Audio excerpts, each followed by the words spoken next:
Bray Wyatt, a character that blurred the lines of what is fiction and what is real. A legacy that was built on hurt, and now with the current regime, finally has a chance to heal.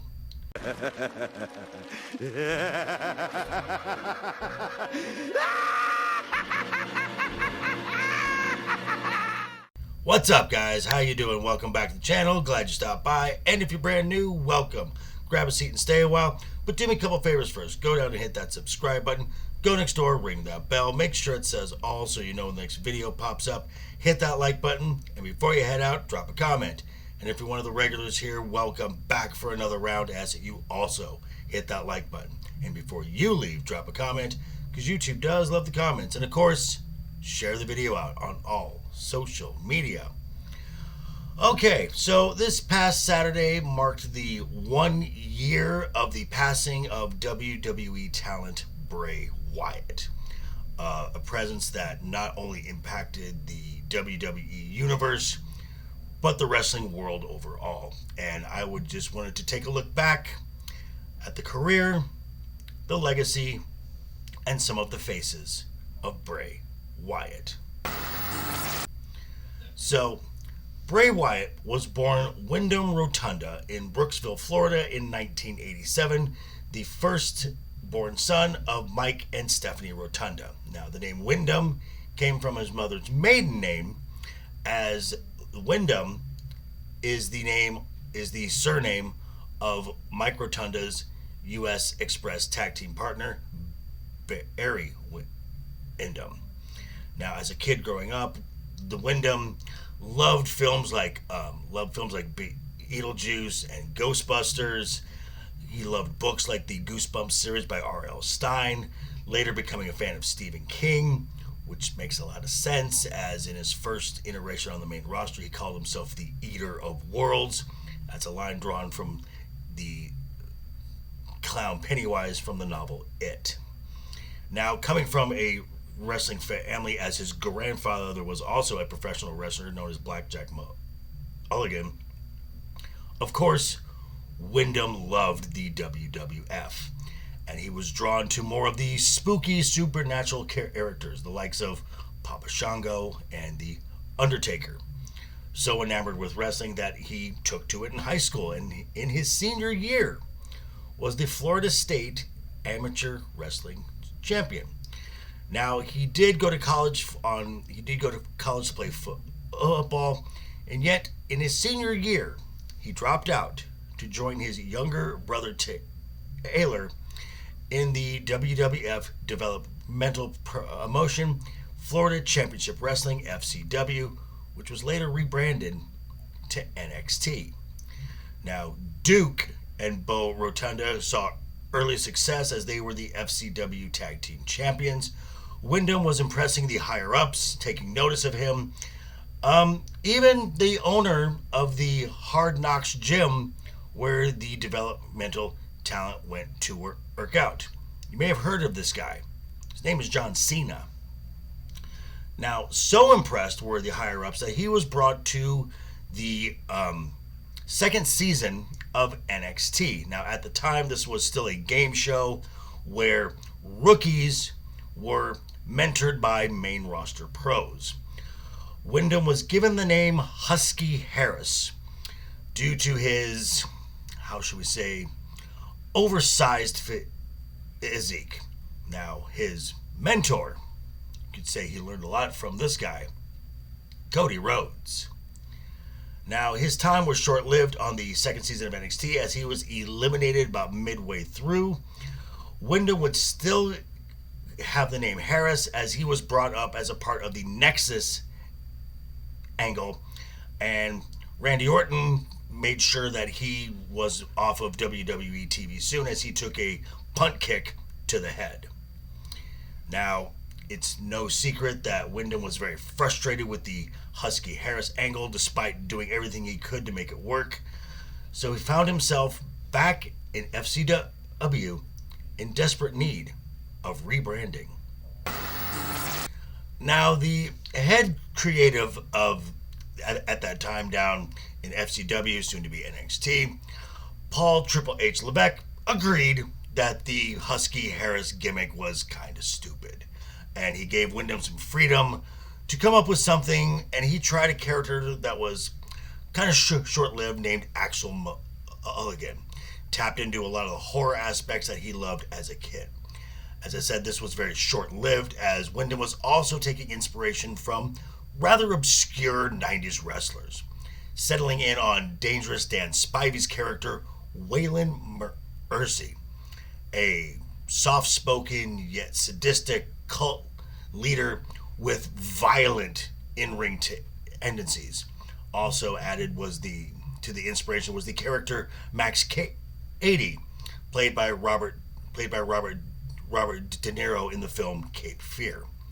Now, on November 16th, 2011, the final touch came from naming from his real-life friend Bray Wyatt and his cousin, whose name was Wyatt. Wyndham showed up to a promo class, and Bray Wyatt was born. Let's just say that the promo had quite an impact, as WWE superstar Sami Zayn was noted to say, quote, "He came out and everything about it, presentation, the energy, we were all like, oh, this is good. This just jumps off the page," end quote. So the normal one minute promo would end up going on for 6 minutes, 7 minutes, as he developed this subdued, sadistic sermon-like delivery. This was allowed to organically grow. And in April of 2012, Bray Wyatt debuted for the first time in FCW right before the rebranding to NXT. Now, added to his in-ring presentation was his signature finishing move, which he called Sister Abigail, which at first was kind of a head scratcher. Why would you come up with that name? Which later, through the development of the character and the backstory, was told that Sister Abigail was a Florida Bayou witch who had passed on her knowledge and her teachings, furthering the backstory and the character of this lore.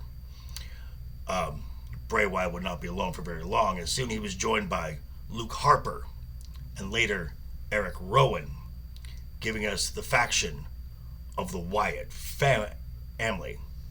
Now, before going up to the main roster, Paul Levesque suggested a more subdued entrance rather than the pyro and the rock music and the bombast of current WWE superstars. They came out. All the lights would shut down. The only source of light was Bray Wyatt holding a lantern. And in July of 2013, the Wyatts made their TV debut on Monday Night Raw, and almost immediately, fans took to getting the flashlights on their phone out, adding to the creepiness of the entrance.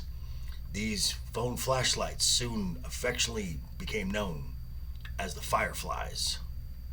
Perfection.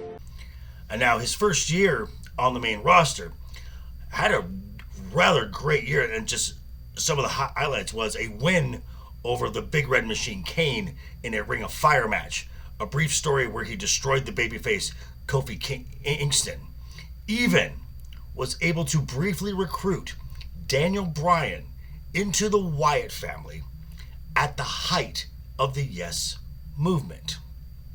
It's easy to say that Bray had established himself and the Wyatts as a dominant force on the main roster, and who was ready to set his sights on the biggest babyface in the WWE.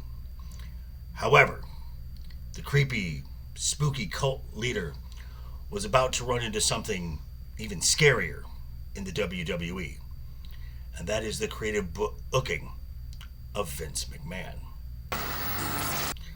So, heading into WrestleMania 30, it was to be Bray Wyatt versus John Cena. In this match, it was pretty clear that Bray Wyatt was the fan favorite amongst the WWE Universe. In the lead up coming up to the match, Bray's mind games trying to expose John Cena as a fraud, as a really was one of the true monsters of the WWE, nearly broke John Cena. So of course at WrestleMania 30, the over fan favorite versus Vince McMahon's golden boy, John Cena got the win. It's wrong. Yeah, I'm still mad about that. Now, in the following year, in 2015, he added a new catchphrase for himself. Also, when he was called the Eater of Worlds, he now referred to himself as the new face of fear. This put Bray Wyatt on a course of what some would call a dream match for WrestleMania 31 versus his childhood hero, The Undertaker. Now, instead of this match being the rightful passing of the torch, this match was a vehicle to reestablish The Undertaker as a top guy in the company. So I guess that's a good thing. Okay, I guess. And at WrestleMania 32 in 2016, an encounter with The Rock when pinning Eric Rowan in 6 seconds absolutely fractured the Wyatt family, sending Luke Harper and Eric Rowan down other creative paths, leaving Bray Wyatt, the shepherd, without a flock. Now, in a creative pivot, Luke Harper rejoined Bray Wyatt as they briefly recruited Randy Orton into the Wyatt family. Now, soon after that, Bray would capture his first WWE Championship at the Elimination Chamber. This reign, however, did not last very long, as at the following WrestleMania 33, Randy Orton betrayed Bray Wyatt and ended up being the WWE Champion. But why? Well, the reason why was spooky characters are supposed to be supernatural instead of just highly charismatic. Now, this led to a series of cinematic matches where in the arena, instead of action being taken on in the ring, it would be on the big jumbotrons and fans would be forced to watch a big screen in a dark arena. The first of these was with Randy Orton, the House of Horrors match, and later with Matt Hardy, the Ultimate Deletion match. Now, shortly after WrestleMania 34, Bray and Matt Hardy teamed up together, calling themselves the Deleters of Worlds. That's cute, I like that. Unfortunately, after an injury sidelined Matt Hardy, WWE told Bray Wyatt, "We have nothing for you." So in order to survive and stay in the WWE, Bray Wyatt would once again have to go to the drawing board and come up with something new.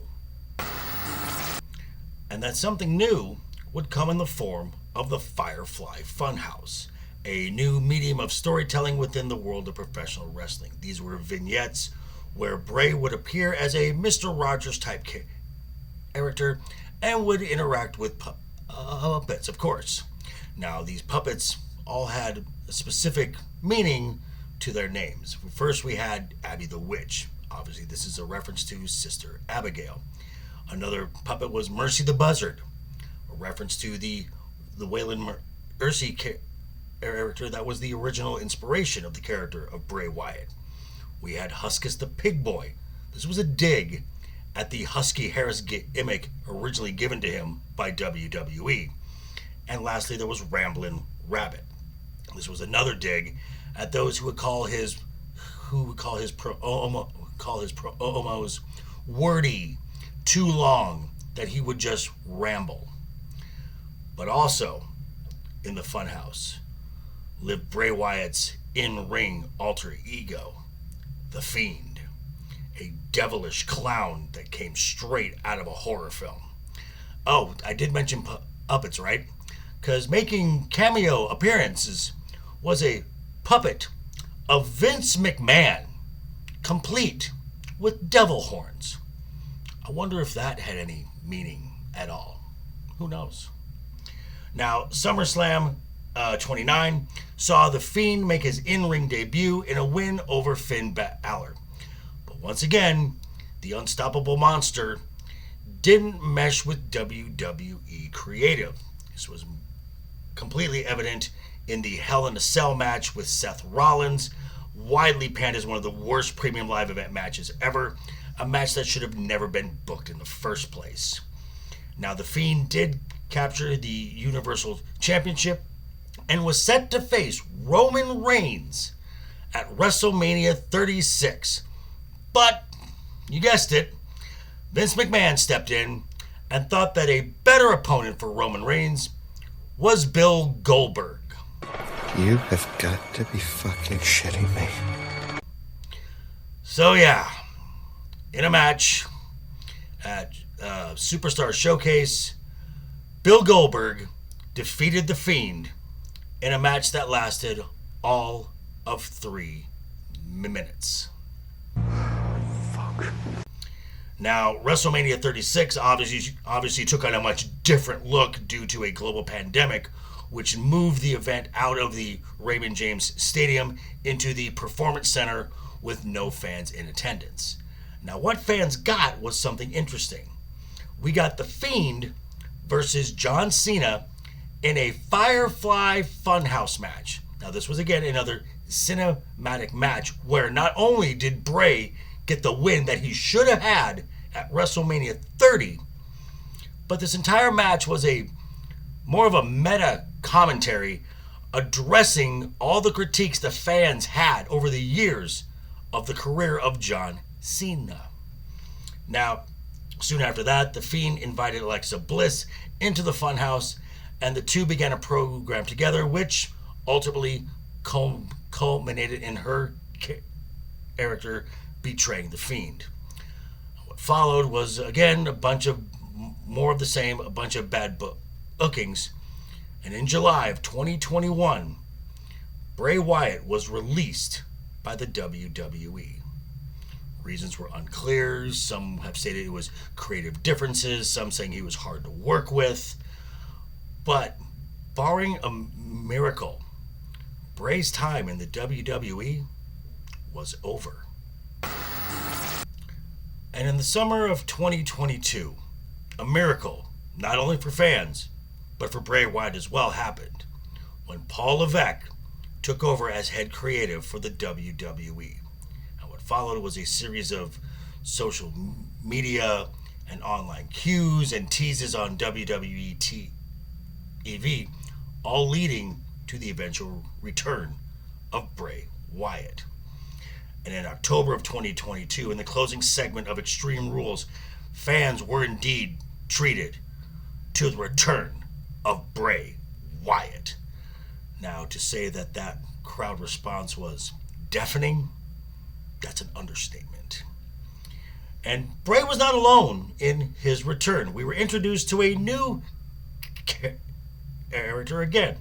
This came in the form of Uncle Howdy, which was inspired by the 1983 horror comedy film Captain Howdy. And just as an added bonus, when Uncle Howdy appeared in ring, he was being portrayed by Bray's real-life younger brother, Taylor, known to WWE fans as Bo Dallas. Now that we did have a setback in January of 2023, Vince McMahon returned and took over creative control, and this caused a bit of a stagnation with character, and Bray's in-ring return was at 2023's Royal Rumble versus LA Knight in the very much panned by audiences and critics, the awful Mountain Dew Pitch Black match. Now, little did we know that this would be Bray's last match on WWE TV. Bray contracted COVID-19, which had an effect on his heart, which resulted in at least one trip to the emergency room. And now on August 24th, 2023, Bray Wyatt was found unresponsive by his wife JoJo and he was rushed to the hospital, but it was too late. Bray Wyatt had passed away. The following episodes of Raw and SmackDown were tributes to Bray Wyatt, and this could have easily been where the story ended.